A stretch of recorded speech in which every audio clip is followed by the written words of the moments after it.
we're missing a true terminal-like product, which brings all of the DeFi data together in one place in a front end that's accessible, fast, and doesn't require any technical knowledge. And that's what we're building. So that's kind of my vision for the Defiant, to build this Web3 native financial information platform that will make this space more transparent and really make information more accessible. Welcome to The Feedback Loop, a Sino Global Capital podcast where we keep you in the loop about the most pressing issues in Web3 today.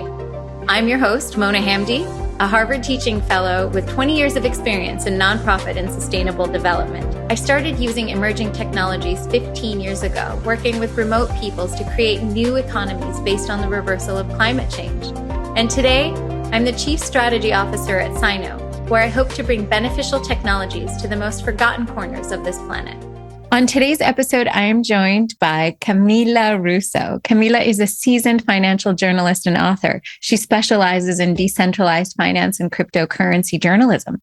She's actually written the first book on Ethereum called The Infinite Machine, which was written in 2020. She runs the Defiant, a leading platform for decentralized finance news, and has a background in journalism that has led to the interpolation of that with social media. When did you know that you needed to write The Infinite Machine? So I had always wanted to write a book. If you read the dedication of my book, it's to my mom. And there's a quote by her that says, "You're first and foremost a writer." And it's true. Like all my life, I've kept journals and I've, written short stories and poems. And then I got into journalism. So I was always on the lookout for a good story idea. First in 2013, when I wrote kind of my first story on Bitcoin when I was in Argentina, but then really covering the space daily in 2017, I knew that there had to be a book there. Like if you guys were around in crypto in 2017, it was absolutely craziness. I think maybe even crazier than the 2021 bull run. It was just like ICOs, Lambos, and just like these crazy parties. And I think it was like the first time that crypto kind of made it to just like mainstream consciousness. I knew that there had to be a book there, and looking at the space and seeing what was the most important story that hadn't been told.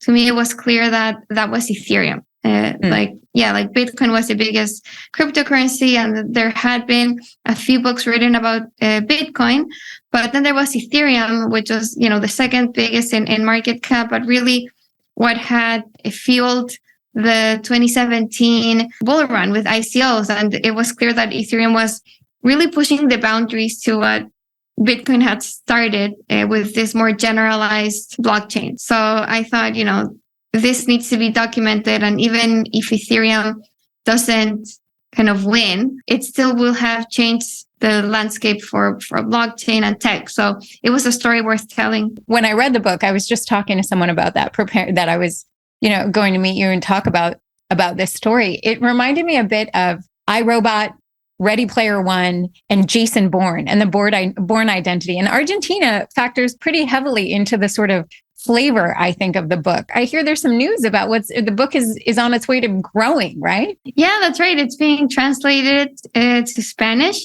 It's actually out now. Very recently, just a few weeks ago, it was published by all you Spanish-speaking readers can, go ahead and order it in Spanish now. So yeah, very excited about that. I heard it's being turned into a movie. Last year, we signed a co-production agreement with Scott Free. That's Ridley Scott's production company. And Ridley Scott is the producer of amazing films like Gladiator, Alien, Blade Runner, in the line of what I hope a movie about Ethereum would be. So who's your dream Vitalik? I think like Rami Malek would make an amazing Vitalik. I think Rami Malek would be a pretty good Vitalik.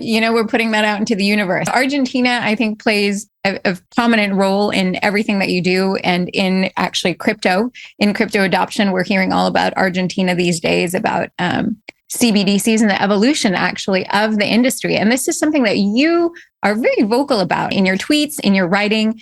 and in the Defiant. So I want to talk a little about your journalism background, how your experience in like traditional media, with Bloomberg in your past, and then really focusing on emerging technology. How do you see yourself as you sort of straddle these really different worlds? I was a reporter at Bloomberg News. I was there for almost a decade. So I was in the emerging markets team in New York. I was the main kind of markets correspondent in Argentina, in Buenos Aires. I was in the stocks team in Madrid, in Europe.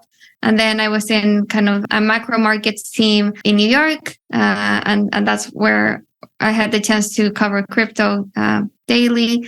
So, I've always been fascinated about markets and just like the financial system and financial markets. They might seem like boring and dry, but actually I think they provide such an interesting way to look at the world. It really is a condensation, like a consensus of what thousands and thousands of different players are thinking about a company or a government or, a cryptocurrency.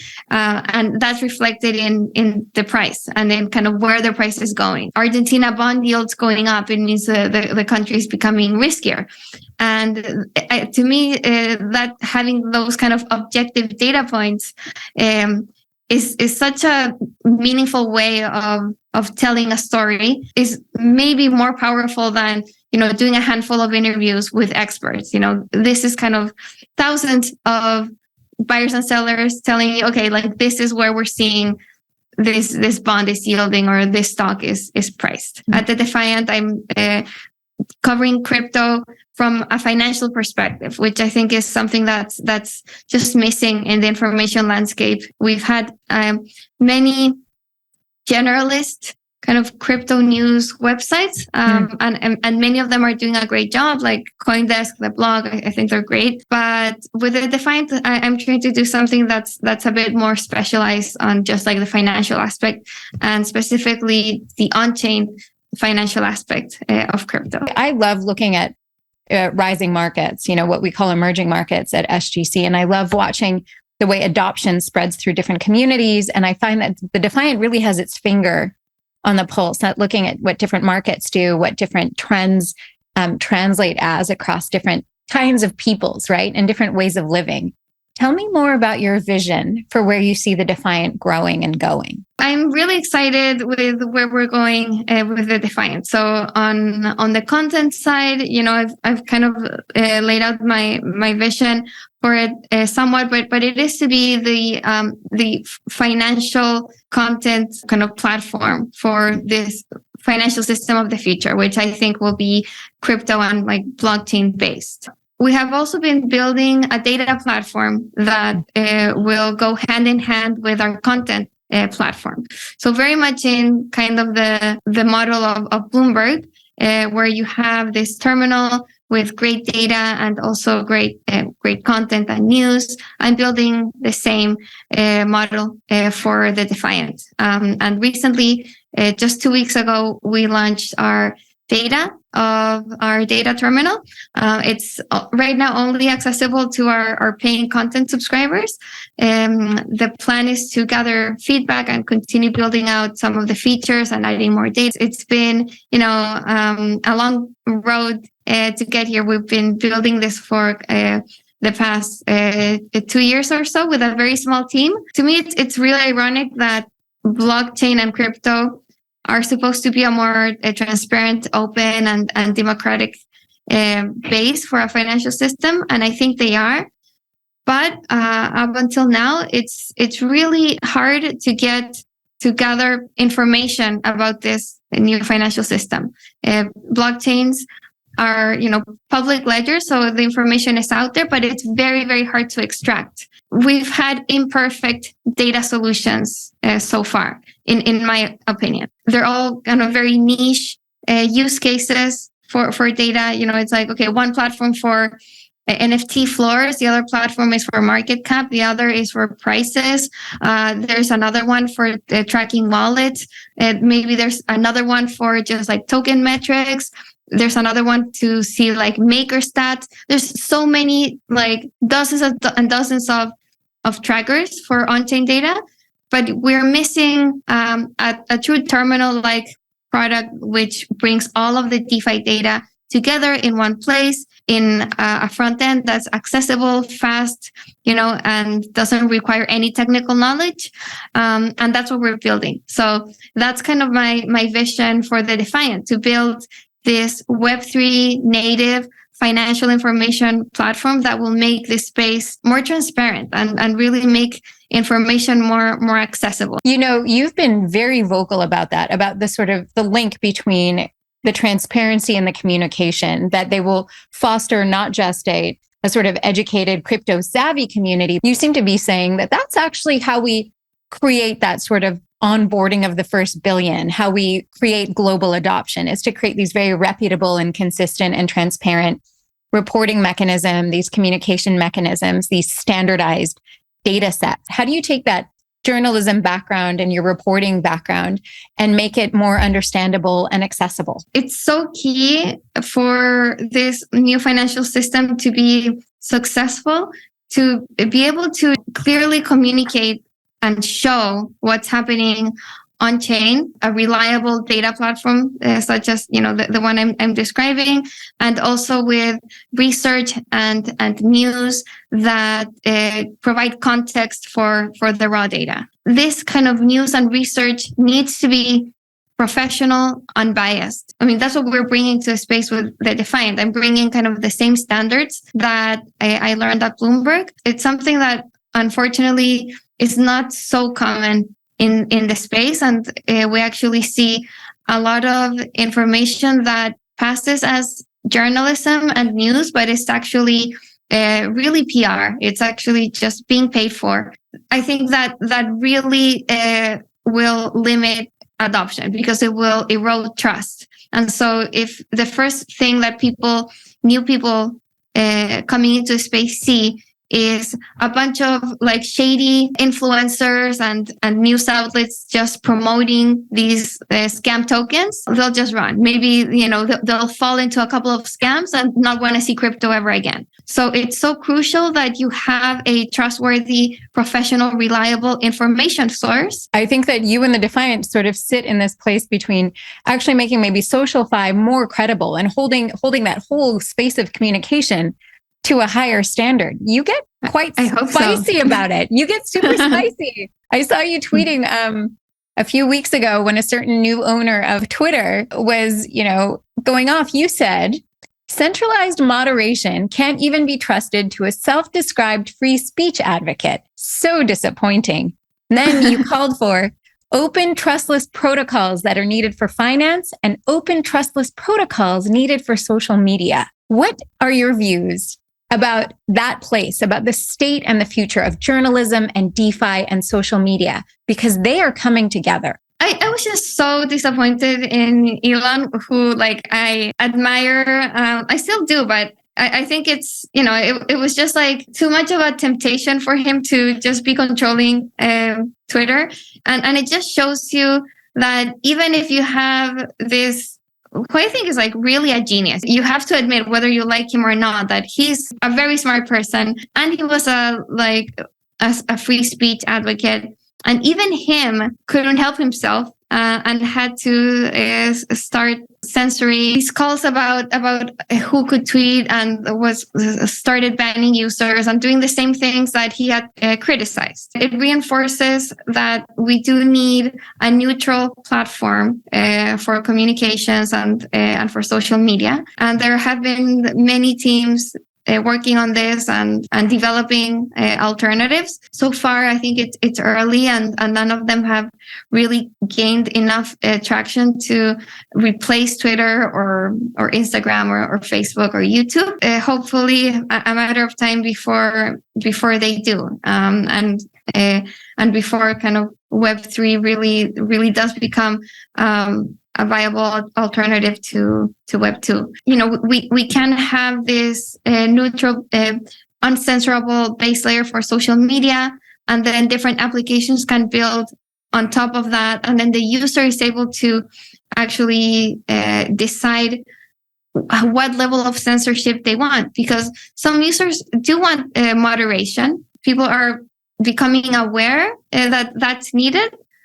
Just starting to, they're becoming aware of how Web2 has really kind of taken control away from users. And so if Web3 can provide an alternative, more and more people will hopefully start to want to make that jump. But I think it's still early days for that to happen. How far away do you think we are from a place where these open, trustless protocols can impact that sort of information gathering experience? It's hard to say, because it takes just, one app to become like really popular, and things can change, overnight, or not overnight, but at least in one bull run. We saw like NFTs, like this use case that used to be like super kind of obscure, maybe a few people knew about it. And suddenly it was like completely mainstream in 2021 with like Adidas and Gucci and like even Walmart like minting NFTs, and I don't think anyone would have imagined that happening. So walk me through this, just in terms of the DeFi space. If we were to play like Camila's dream decentralized media platform, what is the best case scenario? What does this look like? What is the average? What does a decentralized media platform look like, Camila?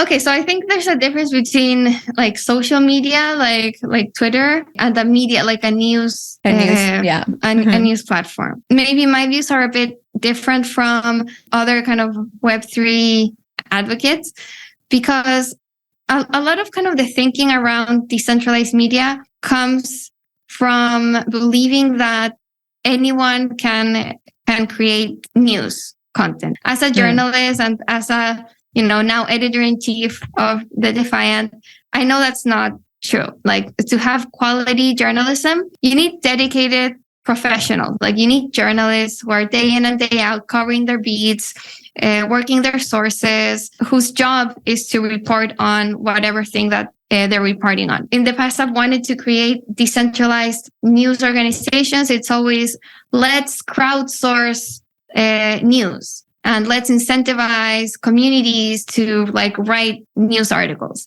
And it never works out. Because what ends up happening is that you get, a bunch of people writing press releases about their projects or writing blog posts about their own experiences, and, a collection of things that are not high quality or are not interesting or are not newsworthy. I think a successful decentralized media platform will have to combine the like traditional news gathering system with all the tools that Web3 offers to enhance that process. So that can look like maybe, audiences voting on what they want to see covered more, or maybe micro tipping their like writers, or being able to mint content as NFTs. I'd love to see something where, and this is something I'm thinking about for the Defiant, but something that's like a Gitcoin system, like a public goods kind of contribution mechanism, but for big projects in journalism, because investigative journalism is dying now because there's no funding for it. But if we crowdsource it like a public good with crypto, like Gitcoin has done, I think that can revive this sort of like long form investigative journalism. So I think these are like different ways that crypto can improve news media, but I would just like be very careful about saying, oh, let's open everything and make it a DAO and have people just write whatever they want, because it never works. So it's not as simple as that. It's really interesting to me, your thoughts, and I want to stay here for a minute, Camila, because as you're speaking, it reminds me that in the United States, when the country was formed and the Constitution was created, the first amendment that was made, that was modifying the American founding documents, was about a free press, was this idea that power must be held accountable to a transparent and a sort of impartial body of people to hold them to, accountable to the citizenry. Thinking about your definition of what a decentralized media platform would look like, and just looking at the sentiment in our industry around what journalism is. I'm wondering, the difference between a journalist and a person with 10 million followers who can fill a Twitter Spaces is really different here. And yet those are, we often ask those people for opinions, or we ask them to sort of be the thought leaders of something, which is, in your definition, not journalism. And I'm inclined to agree. Where are these caveats, or where are the ethical standards, do you think? This idea of decentralization seems like it's changing our definitions, or forcing us to think about the ethics of an industry and about best practices for an industry because of crypto journalism. What social media has done, and what the internet has done in general, is provide a platform for anyone to become a creator. And so any individual can attract their own audience and become a public figure and a thought leader. There's nothing wrong with that, but I think that's different from being a journalist. So even if they're providing thoughtful commentary, maybe they're even doing research, but they're not gathering and publishing news following the journalism standards. They're not reaching out for comment, fact checking, making sure that they have both sides of an issue, especially if there's an accusation being made. There's different kind of standards that go into making news stories. These thought leaders aren't necessarily adhering to, because that's not their job. There's no guarantee that they're not taking payment from advertisers or a project. There's no guarantee that they're not conflicted. When you as a consumer, like as an audience member, are listening to a thought leader, you should be aware that this is this person's individual opinion. But when you're getting your news from a news platform, you have different expectations. You have the expectation that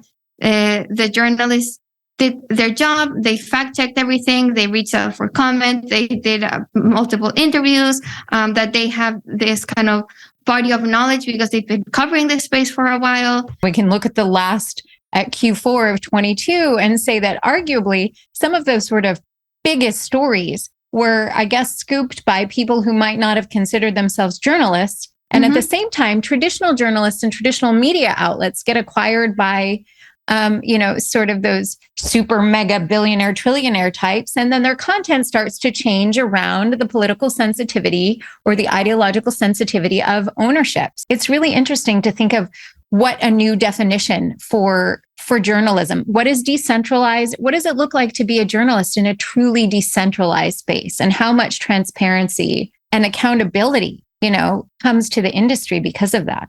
I think journalists in kind of the blockchain space have the luxury of having a lot of the information be on chain, which is obviously not the case in traditional finance. So that's a real plus for journalists in crypto to exploit. There's a lot of the scoops that happen come from just being able to read the Ethereum blockchain, Etherscan. Like you're investigative journalism is really being good at looking at ledgers. You're like looking at Etherscan, you're tracking wallets, and you're discovering like some movement of tokens, or like some exploit that happened, or some spike in TVL or whatever, and you have a scoop. And it's not coming from any source; it's coming from like a verifiable,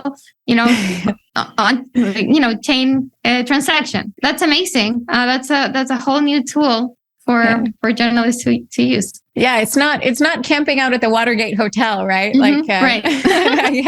I get it. So, and speaking of journalism and getting back to your roots a little bit, we're hearing Latin America in all of the English-speaking crypto media and crypto journalism all the time. And the Defiant's been there and covering it, and so have you. Can you give us an overview about just some of those macro insights that you're talking about in crypto adoption? I know you do globally, but can we bring it back to Argentina in the spirit of the movie and in the spirit of Defiant? Latin America has always been a region where crypto just makes a lot of sense, and where the use case is so clear. Unfortunately, because of all the economic problems that countries in Latin America have. You see a lot of inflation in Argentina, Venezuela, Brazil. And so that means that local currencies are losing their value every day and cutting into people's savings. There's also, governments are authoritarian and impose currency controls on people, which means that they tell people what they can and can't do with their own money. They say you can hold Argentine pesos, but you can't buy dollars. And so you're stuck in your local currency, which is being inflated away. So in this context, independent currency, financial system that doesn't depend on any central banks, on any financial institution, that just runs on code, that's global and peer-to-peer. It's super exciting and it's a great alternative. If you go to Argentina, every day people are saving in crypto. They have their kind of wallets on their phone. They pay with stable coins. They save with stable coins. You can use crypto in just like any coffee shop. Brazil has also seen a really high level of adoption. Unfortunately, it does kind of correlate with how troubled the country is, how much crypto is adopted. So, places that are more stable, like Chile, where I'm from, don't see the same level of adoption. And Chileans are still kind of pretty skeptical towards crypto. So it's funny, like whenever I get interviewed by like Chilean news media or whatever, newspapers, that's where they ask me the most about, but like crypto is being used by criminals. And they still have that kind of, idea. So it really depends. I mean, you can't see like Latin America like this one single monolith that every country is the same, but you do see examples of adoption there. It's interesting, in the Middle East, we feel the same way, that sort of really sophisticated infrastructure and Bitcoin mining are almost inversely correlated. So the more political or financial strife, or the stricter the capital controls relative to the US dollar, for example, a country has, the more they're looking to mine Bitcoin, or the more they're looking for holding, their non-native currency in stablecoin. Whereas the countries in the Gulf that have really great laws and aren't too, and have really solid financial infrastructure, have regulatory sandboxes and have a currency that is stable to the US dollar or to stablecoins. And they're looking for, all of the sort of bells and whistles and not the basic infrastructure of crypto. So I hear you really clearly on that. It's interesting that that's happening in Chile too.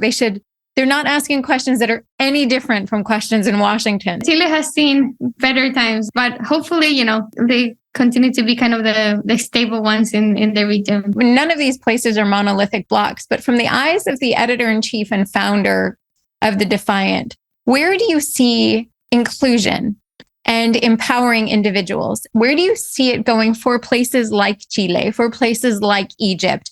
Where are we on the timeline? The unbanked and the underbanked, people who might not necessarily even be thinking whether or not crypto is something being used, for illicit activity yet. How far are we from that? I'm not sure that we are actually driving financial inclusion right now. I do think that all of the potential is there for crypto to do that. That's what it's made for. It's this open global financial rails. So it should be able to bring anyone in. Well, Argentina, it's providing a dollar-based savings account for everyone in a place where, you can't buy dollars. Same thing in Venezuela. And still a lot of innovation is coming from the developed world. Most of the biggest startups in crypto and Web3 are, still in San Francisco and New York and, maybe some places in Europe. So the same places where Web2 is created. That's unfortunate because it's like crypto is replicating the same models and systems as Web2. I think it's a real kind of hard problem to solve because it also, how do you get, that group of people to use it, to access it when they can't really even access their own, like a bank account in their own country. Right. So yeah, I think the potential is there, but it's not being fully kind of exploited yet. Camila, I think about this all the time with like KYC for, refugee. I mean, I know 28-year-old Syrians who have never been able to, who didn't reach adulthood in their own countries, who can't get documents to even open bank accounts, much less crypto ones, because of that. So I hear you, so deeply. Right, because you still need an on-ramp to get crypto. So you need some sort of bank account. You need to create access a centralized exchange. Unless you wanted to like buy something peer to peer, but that's like that's really hard to do. It's a really tough problem to solve. I think unfortunately we'll see crypto kind of go mainstream from the developed world, and then in the developing world it'll be adopted by the most kind of educated segments of the population, and then it'll kind of start trickling down. Crypto isn't living up to its promise of banking the unbanked yet, but it will. What do you think are the next best steps to get us there? Creating great applications that people want to use. It's, a lot of people will tell you it's education. And I don't know, I think that's a bit kind of naive. People in the emerging countries who are unbanked are not going to be reading about kind of Bitcoin on the Defiant. I hope they are, but the reality is that it's very unlikely. It's more likely that they'll want to play some, NFT-based game, or they'll want to open a US dollar account, like a stablecoin account or something, or start earning interest on their own currency, or just have some useful or just entertaining crypto application that they want to use, and maybe they don't even have to know that it's crypto. So I think that's how you get there. Well, Camila, I've taken up more of your time than, you've been very gracious. In your last little bit here, when do you sleep, woman? I don't. And I just had a baby, so you can imagine that I'm even more sleep deprived. So yeah, we will let you get back to your family and go rest. Go put your feet up. Order your favorite. Is there like your favorite Chilean takeout? Is there a favorite home cooked meal that you? Yeah. I'm in New York, and I think like the only food they don't have here is Chilean food and Mexican. I was just on this taco. I was just asking someone. Apparently, like, we got to step it up, New York. We need to get some Chilean food up in Manhattan. Camila, CEO, founder of the Defiant, with a movie coming out. We're putting Rami Malek out into the universe, starring in the movie adaptation of your book, translated into Spanish, and bringing decentralized and transparent, accountable journalism and crypto to the world. Thank you so much for spending this time with me, Camila. Our time is up for now, but the conversation is still going. Make sure to follow us on Twitter at SinoGlobalCap, subscribe to our YouTube channel, and leave us your feedback so we can loop it into upcoming episodes.